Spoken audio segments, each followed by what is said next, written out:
dan Juru Selamat kita. Dialah Raja segala raja. Biar segala yang bernafas memuji nama Tuhan. Setiap lutut kan mengaku bahwa Yesus adalah Tuhan, dan setiap lidah akan mengaku bahwa Yesus adalah Allah yang hidup. Haleluya.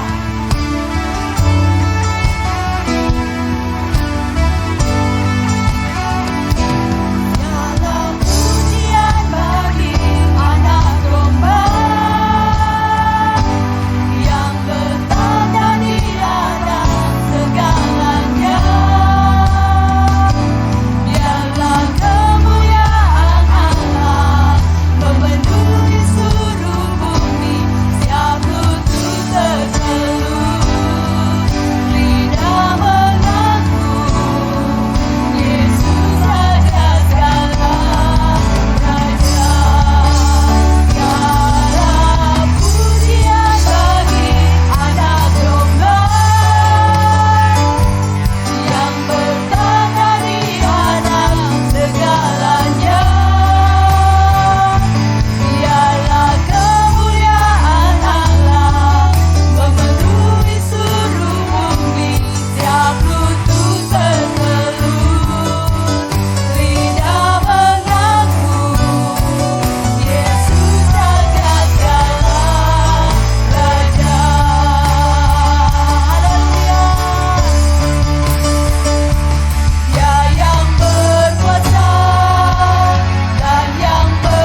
Raja kami, Raja segala Raja, Tuhan segala Tuhan.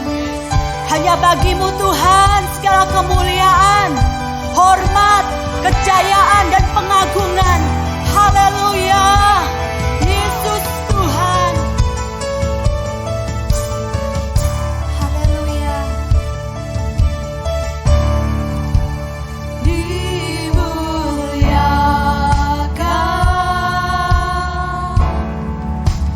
ditinggikan,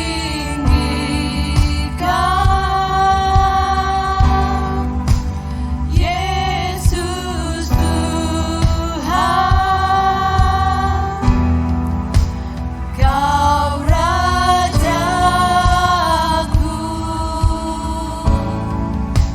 yang bertahta,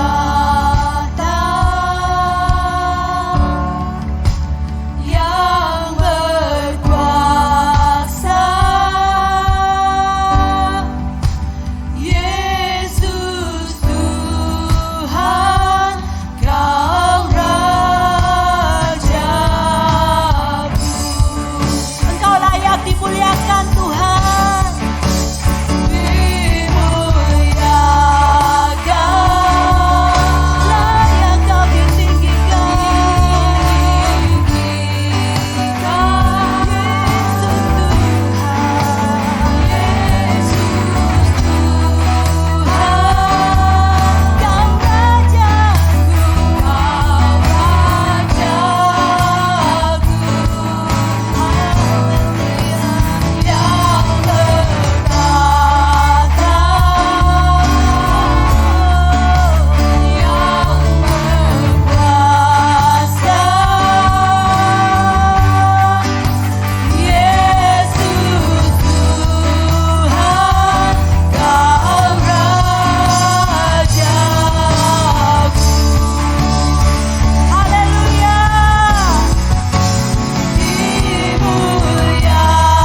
Dimuliakan, Engkau ditinggikan Tuhan. Haleluya. Dia Yesus Tuhan, Yesus Tuhan, Engkau Raja, Kau Rajaku yang bertahta, yang berkuasa, Yesus Tuhan, Kau Rajaku.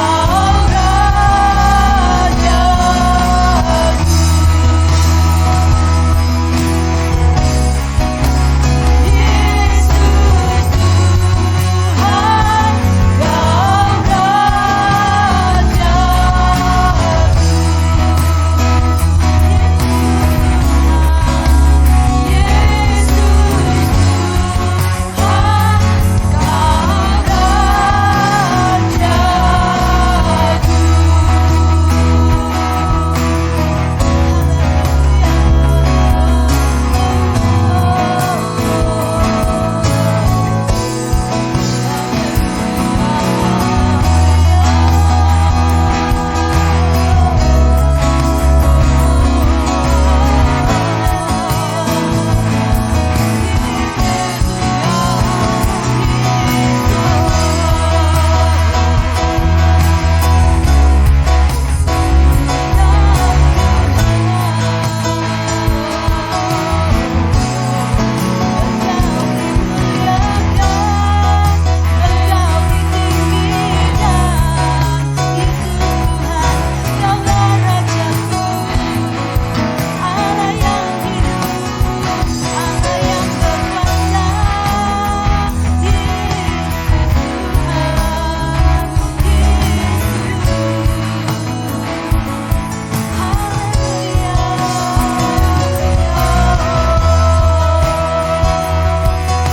Kau mau meninggikan nama-Mu, sebab Engkau Allah satu-satunya yang layak ditinggikan, satu-satunya Allah yang layak dimuliakan Tuhan.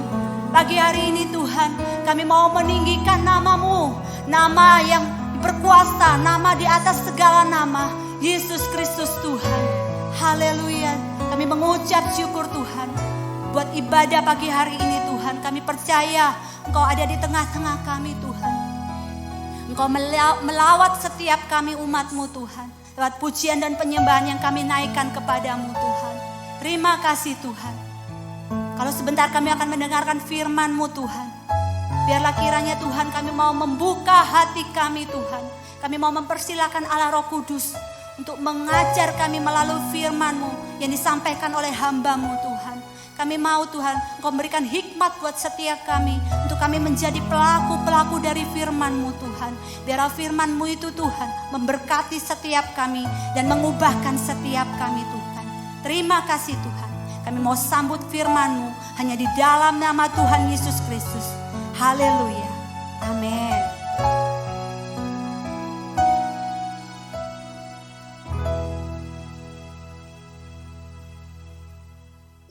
Shalom, selamat pagi. Kita bersyukur buat pagi hari ini kita bisa tetap ada di dalam ibadah online pagi hari ini. Dan hari ini saya mau menyampaikan satu tema khotbah yang berbicara tentang dikenal manusia atau dikenan oleh Tuhan. Saya mengajak Bapak Ibu Saudara membuka Galatia pasal yang pertama, ayat yang ke-10. Jadi bagaimana sekarang? Adakah ku cari kesukaan manusia atau kesukaan Allah? Adakah ku coba berkenan kepada manusia? Sekiranya aku masih mau mencoba berkenan kepada manusia, maka aku bukanlah hamba Kristus. Ada satu ayat firman Tuhan yang Rasul Paulus tuliskan, bahwa keberadaan Paulus, dia mencari perkenanan Tuhan, karena ia menyadari keberadaannya sebagai hamba Tuhan, dia harus mencari prioritas untuk dia mencari perkenanan Tuhan dan bukan perkenanan manusia. Bagaimana dengan kita sebagai anak-anak Tuhan hari-hari ini? Apakah kita mencari? Apakah kita mengharapkan dikenal manusia? Atau kita lebih memilih untuk menerima perkenanan Tuhan? Hidup kita dikenan oleh Tuhan. Seperti ada beberapa tokoh yang ada di dalam Alkitab yang dikenal sebagai pribadi yang berkenan kepada Allah. Tokoh yang pertama itu bernama Henokh. Dalam Ibrani pasal yang 11 ayat yang ke-5, di situ dikatakan karena iman Henokh terangkat supaya ia tidak mengalami kematian dan ia tidak ditemukan. Karena Allah telah mengangkatnya. Sebab sebelum ia terangkat, ia memperoleh kesaksian bahwa ia berkenan kepada Allah. Mungkin tidak banyak orang mengenal tentang Henokh. Bahkan di dalam Alkitab hanya dicatat beberapa ayat yang berbicara tentang Henokh ini. Namun kita tahu bersama dalam Ibrani 11 ayat 5 dikatakan Henokh berkenan kepada Allah. Henokh lebih memilih berkenan kepada Allah daripada dikenal oleh manusia. Dan biarlah setiap kita sebagai anak-anak Tuhan hari-hari ini, engkau memilih untuk berkenan kepada Tuhan daripada dikenal oleh manusia. Tokoh yang kedua yang ada di dalam Alkitab kita bisa mengenal yaitu tokoh bernama Daud. Daud adalah orang yang dikatakan berkenan kepada Allah. Sehingga di situ dikatakan dalam satu ayat di dalam Kisah Para Rasul 11 ayat 22, setelah Saul disingkirkan, Allah mengangkat Daud menjadi raja mereka. Tentang Daud Allah telah menyatakan, Aku telah mendapat Daud bin Isai seorang yang berkenan di hatiku dan yang melakukan segala kehendakku. Daud mendapatkan perkenanan daripada Tuhan. Dan tokoh yang ketiga adalah Yesus sendiri. Sebagai teladan kehidupan kita. Dalam Matius pasal yang ketiga ayat 16 dan 17 dikatakan, sesudah dibaptis Yesus segera keluar dari air Dan pada waktu itu juga langit terbuka, dan ia melihat Roh Allah seperti burung merpati turun ke atasnya. Lalu terdengar suara dari sorga yang mengatakan, "Inilah anakku yang kukasihi, kepadanyalah aku berkenan." Ada satu pilihan yang Tuhan berikan kepada setiap kita. Apakah kita memilih untuk dikenal oleh manusia atau berkenan kepada Tuhan? Dalam Galatia pasal yang pertama ayat 10, Rasul Paulus katakan, "Jadi bagaimana sekarang? Adakah ku cari kesukaan manusia ataukah kesukaan Allah? Adakah ku coba berkenan kepada manusia? Sekiranya aku masih mau mencoba berkenan kepada manusia, maka aku bukanlah hamba Kristus." Rasul Paulus memilih untuk mencari perkenanan Tuhan karena dia menyadari keberadaannya sebagai seorang hamba Kristus. Dia diperhadapkan pada pilihan mencari kesukaan Allah dan berkenan kepada Allah, atau mencari kesukaan manusia agar berkenan kepada manusia. Dan kita ketahui bersama bahwa Rasul Paulus memilih untuk menjadi hamba Kristus yang berkenan kepada Allah. Dan Allah mau kita sebagai anak-anak Tuhan hari-hari ini mencari perkenanan Tuhan dan bukan perkenanan manusia. Mengapa kita perlu mencari, mengapa perlu kita dikenan oleh Tuhan? Ada beberapa hal yang membuat kita bisa dikenan oleh Tuhan. Tetapi apa yang membuat kita mau atau kita rindu untuk dikenan oleh Tuhan? Di dalam Pengkhotbah pasal yang kedua ayat 26 dikatakan, "Karena kepada orang yang dikenannya, ia mengaruniakan hikmat, pengetahuan dan kesukaan. Tetapi orang berdosa ditugaskannya untuk menghimpun dan menimbun sesuatu yang kemudian harus diberikannya kepada orang yang dikenan Allah. Ini pun kesia-siaan dan usaha menjaring angin." Manfaat dikenal Tuhan yang pertama, Tuhan mengaruniakan hikmat, pengetahuan, dan kesukaan.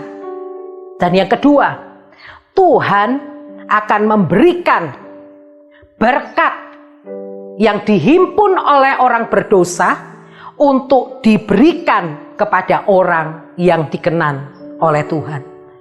Biarlah pagi hari ini kita memilih untuk hidup menyenangkan hati Tuhan, untuk hidup berkenan kepada Tuhan.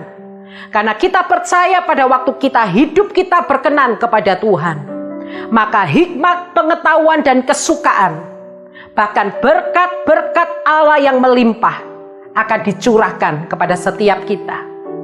Bagaimana kita sebagai orang percaya bisa hidup menyenangkan hati Tuhan? Bagaimana kita sebagai orang percaya hidup kita bisa dikenan oleh Tuhan? Saya menuliskan ada beberapa hal agar hidup kita bisa berkenan atau menyukakan, menyenangkan hati Tuhan. Dalam Roma pasal yang ke-12 ayat yang pertama dan ayat yang kedua dikatakan, "Beribadahlah yang dengan benar kepada Allah." Di ayat situ dikatakan, "Karena itu saudara-saudara, demi kemurahan Allah, aku menasehatkan kamu supaya kamu mempersembahkan tubuhmu sebagai persembahan yang hidup, yang kudus dan yang berkenan kepada Allah. Itu adalah ibadahmu yang sejati. Janganlah kamu menjadi serupa dengan dunia ini, tetapi berubahlah oleh pembaharuan budimu, sehingga kamu dapat membedakan manakah kehendak Allah, apa yang baik, yang berkenan kepada Allah, dan yang sempurna." Kerinduan Tuhan, kita boleh beribadah dengan benar kepada Allah. Dan ibadah yang benar kepada Allah itu dimulai dengan kita mempersembahkan hidup kita sebagai persembahan yang hidup, yang kudus, dan yang berkenan kepada Allah. Jangan mau menjadi serupa dengan dunia ini. Dunia ini akan segera lenyap dengan segala keinginannya. Tetapi orang-orang yang melakukan kehendak Allah akan tetap hidup sampai selama-lamanya. Hal yang kedua, kalau kita mau menjadi orang yang menyukakan hati atau berkenan kepada Allah, jadilah orang-orang yang melakukan kehendak Allah pada zaman kita. Dalam Yohanes pasal yang keempat ayat 34 dikatakan, Yesus berkata, makananku ialah melakukan kehendak Dia yang mengutus aku dan menyelesaikan pekerjaannya. Yesus bukan hanya melakukan kehendak Dia, kehendak Bapanya yang mengutus Dia, tetapi Yesus memutuskan untuk melakukan dan menyelesaikan pekerjaan Bapanya, yaitu memberitakan kabar baik kepada banyak orang. Bagaimana dengan kehidupan kita sebagai anak-anak Tuhan hari-hari ini? Apakah kita sedang melakukan kehendak Allah di zaman kita? Ataukah kita melakukan kehendak kita secara pribadi untuk memuaskan keinginan kita secara pribadi? Sebab saya percaya pada waktu kita mau hidup kita menyukakan atau menyenangkan hati Tuhan, ada kehendak Tuhan yang harus kita lakukan, dan ada kehendak Tuhan yang harus kita selesaikan. Jangan pernah berhenti sebelum kau menyelesaikan apa yang menjadi kehendak Allah. Karena saya percaya seperti Yesus menyelesaikan kehendak Bapanya, Dia mati di atas kayu salib dan Dia bangkit pada hari yang ketiga untuk Dia menyatakan kemenangan bagi setiap kita anak-anaknya. Bahwa kalau Yesus menang, Dia pun memberikan kemenangan bagi setiap kita orang percaya. Hal yang ketiga, kalau kita mau hidup kita menyukakan, menyenangkan hati Tuhan, berilah ucapan syukur. Berikan korban ucapan syukur kepada Tuhan. Ibrani 13 ayat 15 katakan, sebab itu marilah kita oleh Dia senantiasa mempersembahkan korban syukur kepada Allah, yaitu ucapan bibir yang memuliakan namanya. Di situ dikatakan senantiasa mempersembahkan korban ucapan syukur. Bukan hanya pada waktu segala sesuatu yang kita hadapi, itu segala sesuatu yang baik, yang sesuai dengan apa yang kita pikirkan, sehingga kita bisa mengucap syukur kepada Allah. Di situ dikatakan korban ucapan syukur, artinya pada saat-saat di mana tidak ada alasan bagi kita untuk bisa mengucap syukur, kita boleh tetap menaikkan korban ucapan syukur kepada Tuhan. Karena kita percaya Tuhan selalu turut bekerja di dalam segala sesuatu apapun yang terjadi dalam kehidupan kita. Sehingga apa yang kita lakukan, apa yang kita kerjakan hari-hari ini, itu semata-mata untuk memuliakan nama Tuhan. Bukan untuk kepentingan kita, bukan untuk kepuasan diri kita, tetapi kita menaikkan korban ucapan syukur kepada Tuhan lewat ucapan bibir kita yang memuliakan Tuhan. Apakah di tengah-tengah situasi yang sedang kau hadapi, di tengah-tengah kesulitan dan tantangan yang kau hadapi, masihkah kau dapat memuliakan Tuhan dengan bibirmu? Masihkah kau dapat memperkatakan bahwa Tuhan itu baik di tengah-tengah situasi yang kau hadapi, di tengah-tengah tekanan yang sedang kau alami, di tengah-tengah tantangan yang sedang kau hadapi? Masihkah engkau dapat menaikkan korban syukur kepada Allah? Bapa kita di sorga pernah mengalami masa-masa Getsemani yang sangat menekan kehidupannya. Bahkan Bapa di sorga berdoa, jikalau dapat, lalukan cawan ini daripadaku. Tetapi bukan kehendakku yang jadi, tetapi kehendakmu yang jadi. Bisakah kita menaikkan korban ucapan syukur di saat tidak ada alasan bagi kita untuk bisa mengucap syukur?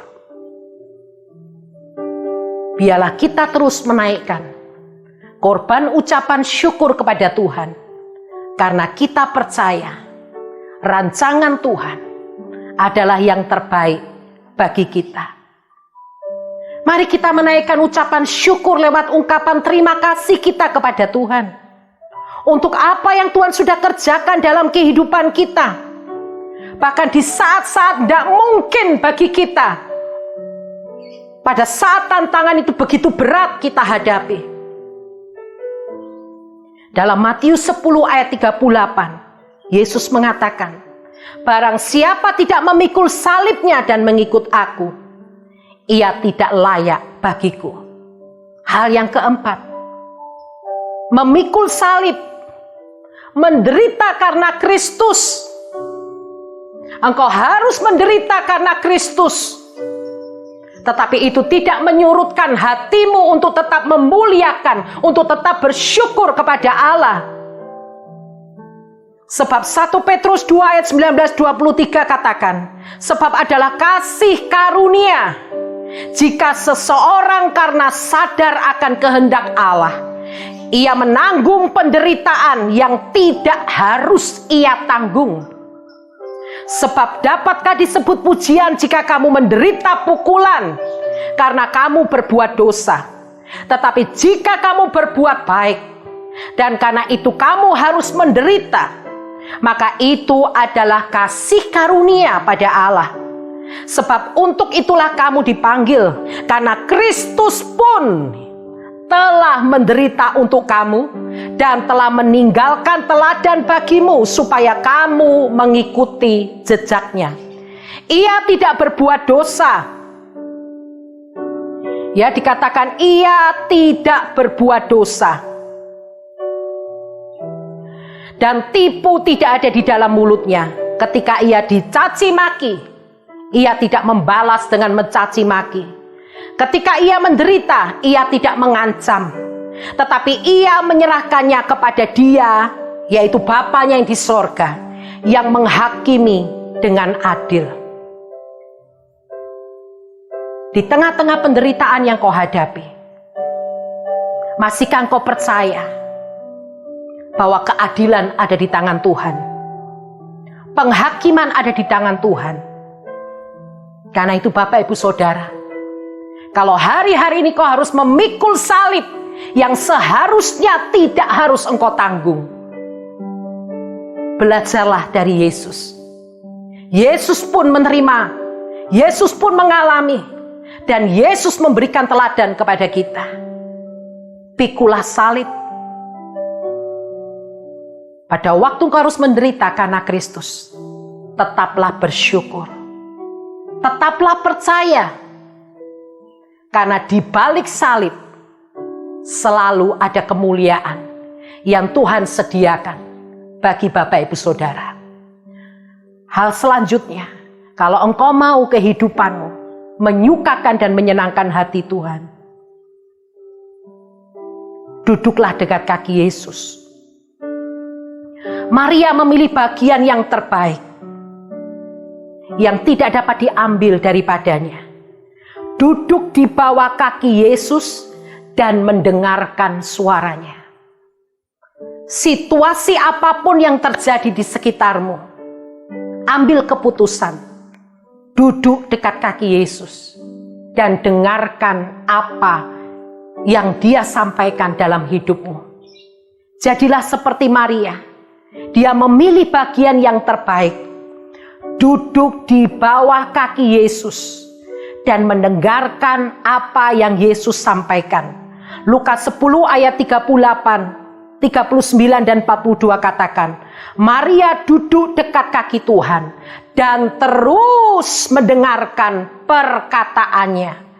Maria terus mendengarkan perkataan Tuhan, bukan perkataan yang ada di sekelilingnya, bukan kepada situasi yang sedang dia hadapi, tetapi dia mau mendengarkan perkataan Tuhan Yesus. Tetapi hanya satu saja yang perlu. Maria telah memilih bagian yang terbaik, yang tidak akan diambil daripadanya. Bagaimana dengan pilihan kita? Kita mau memilih untuk mendengar perkataan yang ada di sekitar kita, atau kita memilih terus mendengarkan perkataan Yesus bagi setiap kita. Kalau engkau mau hidupmu menyenangkan hati Tuhan, berkenan di hadapan Tuhan, yang selanjutnya yang harus kita lakukan, memberi bagi pekerjaan Allah. Memberi bagi pekerjaan Allah. Filipi 4 ayat 17 dan 18 katakan, tetapi yang kuutamakan bukanlah pemberian itu, melainkan buahnya yang makin memperbesar keuntunganmu. Kini aku telah menerima semua yang perlu daripadamu. Malahan lebih daripada itu, aku berkelimpahan, karena aku telah menerima kirimanmu dari Epafroditus, suatu persembahan yang harum, suatu korban yang disukai. Dan di situ dikatakan yang berkenan kepada Allah. Pada waktu engkau memberi kepada Allah, pada waktu engkau memberi kepada Allah, apa yang kau berikan itu disukai dan berkenan kepada Allah. Karena itu di masa-masa sulit apapun yang sedang kau hadapi, jangan pernah berhenti memberi bagi Allah. Karena pada waktu kau memberi bagi pekerjaan Allah, seperti apa yang dilakukan lewat Epafroditus kepada Paulus, dia sedang memberi untuk Tuhan dan bukan untuk manusia. Karena itu Bapak Ibu Saudara, jangan pernah engkau menahan-nahan apa yang Tuhan sudah nyatakan di dalam kehidupanmu.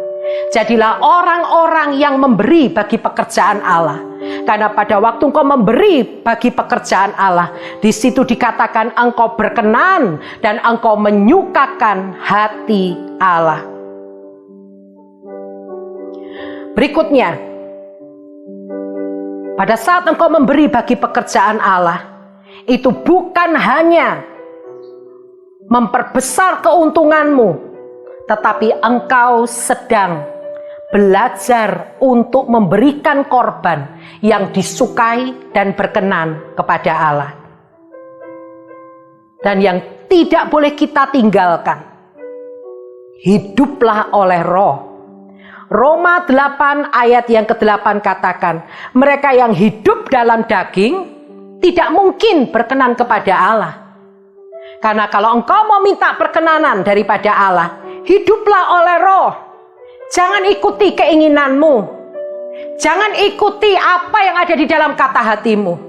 Tetapi ikuti apa yang menjadi tuntunan Tuhan dalam hidupmu saat-saat ini. Supaya engkau hidup dipimpin oleh Roh, dituntun oleh Roh, menjadi tawanan Roh, dan melakukan pekerjaan-pekerjaan Roh yang Tuhan akan nyatakan lewat kehidupanmu. Di dalam kehidupan kita, kita diperhadapkan pada dua pilihan. Dikenal oleh Tuhan atau dikenal oleh manusia. Tetapi biarlah lewat kebenaran firman yang saya bagikan pagi hari ini, kita boleh menjadi seperti Rasul Paulus. Dia menyadari, dalam Galatia tadi dikatakan, adakah ku cari kesukaan manusia? Ataukah adakah ku cari kesenangan daripada Tuhan, perkenanan daripada Tuhan?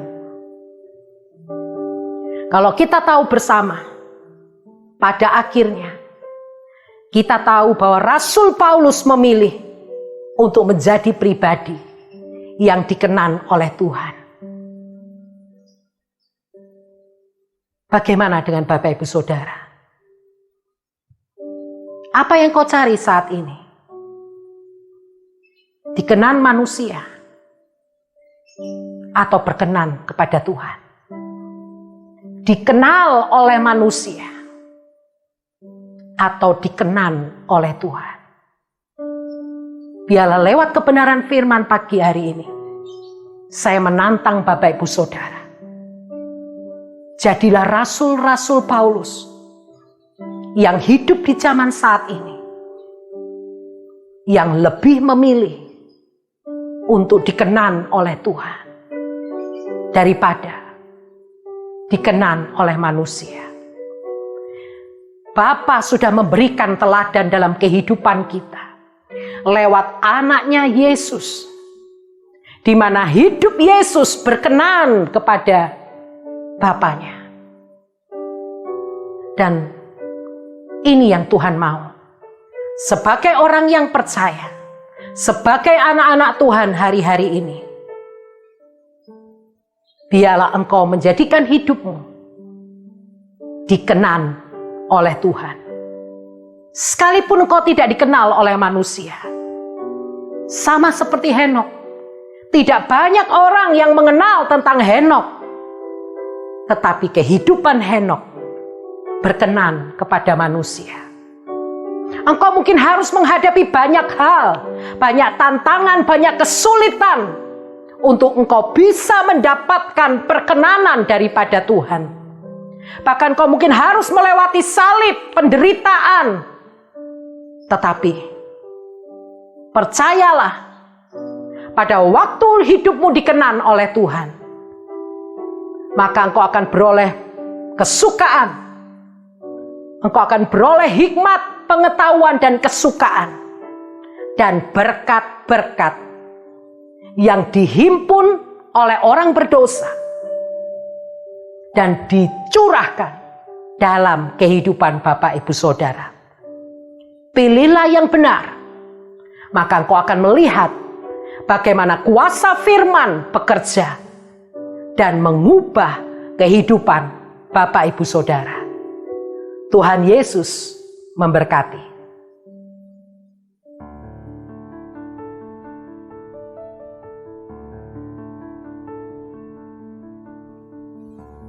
Mari kita segera menutup ibadah pagi hari ini.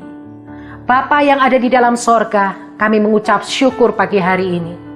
Karena kebenaran firman-Mu mengajar kami, mengingatkan setiap kami. Untuk kami mencari perkenanan Tuhan.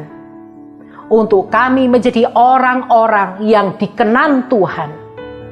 Dan bukan hanya dikenal oleh manusia. Biarlah kami menjadi pribadi yang dikenan oleh Tuhan. Karena kami percaya perkenanan Tuhan itu jauh lebih berharga dari apapun yang ada di dunia ini.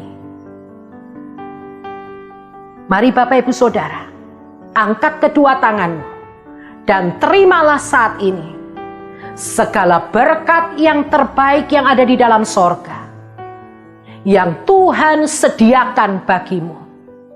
Pada saat engkau menangkat tangan, pada saat engkau menaruh pengharapanmu sepenuhnya kepada Tuhan, maka apa yang menjadi kerinduanmu, hasratmu, keinginanmu, Tuhan menjawab dan melakukan segala sesuatunya tepat pada waktunya, supaya penuhlah sukacitamu.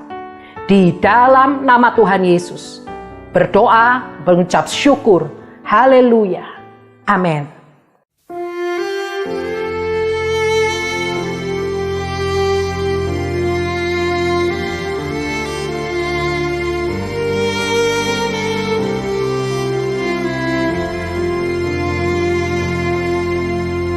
Tuhan, ku mau menyenangkan-Mu.